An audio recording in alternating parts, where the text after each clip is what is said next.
My name is Graciela Murnik. I am a Broward College transfer student with an associate's degree in human services. I'm pursuing my bachelor's in human services and I want to become a licensed clinical social worker. I choose internet gambling because I have a friend whose son started with the problem when he was only 12 years old. We're going to talk about symptoms of internet gambling, diagnosis and treatment, local, national, and global resources, how it relates to human services and substance abuse, and then the conclusion. Symptoms of internet gambling. We have the preoccupation with gambling, thinking all the time about gambling, planning the next game, loss of control, inability to reduce, neglecting responsibilities, skipping school, don't doing homeworks. They have the withdrawal symptoms as any other addiction, experiences irritability, anxiety, depression, restlessness when they are not able to gamble. Financial issues, requesting money from family or friends, and stealing. In my son's case, he was stealing his credit card and he was gambling the entire night. Decline in mental health, so he was showing signs of like symptoms, as I said, depression, anxiety, mood swings, and social isolation, spending less time with friends or family because they choose to gamble. Diagnosis and treatment. The DSM-5 includes gambling addiction for gambling, but internet gambling itself falls under the category of gambling disorder. Internet gambling is still under research and understanding. Diagnosing adolescent internet gambling typically involves a comprehensive assessment, often guided by criteria like those used for gambling disorders in adults. The first validated instrument to assess internet addiction is the Internet Addiction Test, IAT. Treatment. There are several psychotherapeutic treatments proposed for patients with internet addiction, but the best one is the cognitive behavioral therapy. Is the highest reported effectiveness. It's effective because it addresses both the cognitive and behavioral aspects of gambling addictions. So they help individuals change their thinking patterns and behaviors. This can lead to a lasting recovery. Further studies on other treatment and long-term follow-up studies are needed to evaluate the most effective intervention. For people struggling with internet gambling disorder, we have local, national, and global resources. We have Gamblers Anonymous.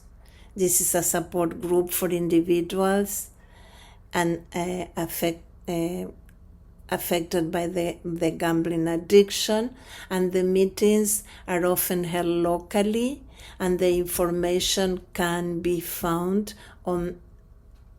about locations and time on their website.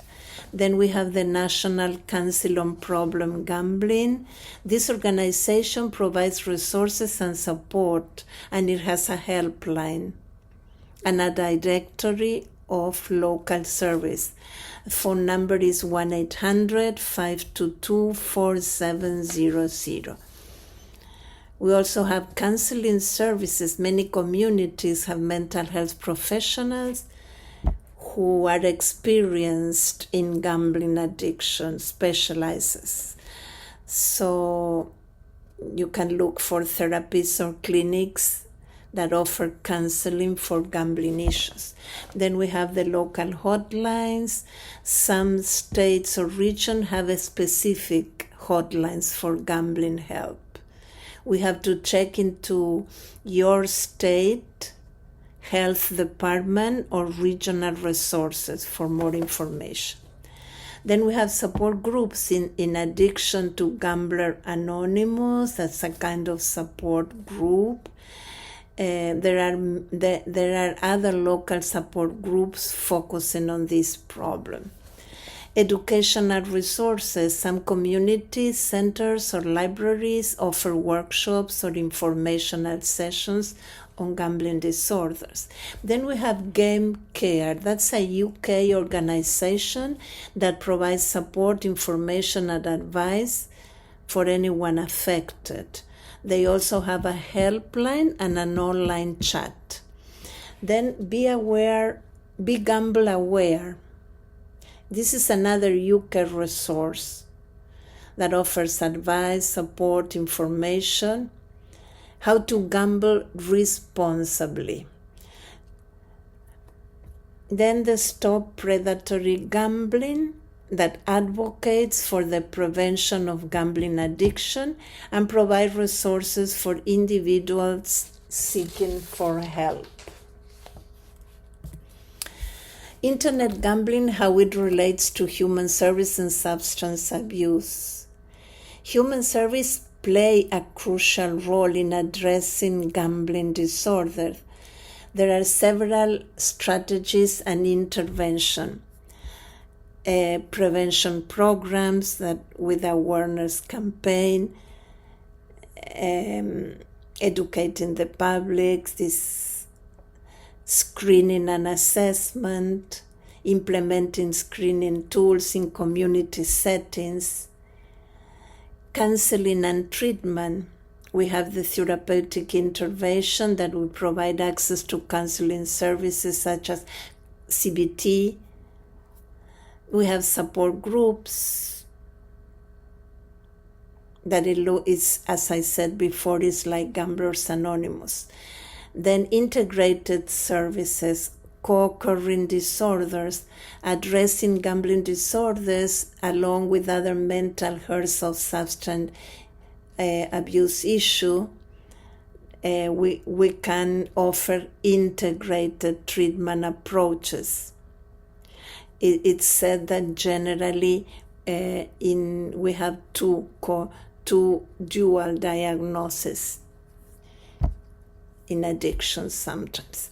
Crisis intervention is the immediate support when the individuals are facing acute financial or emotional distress. Advocacy and policy development.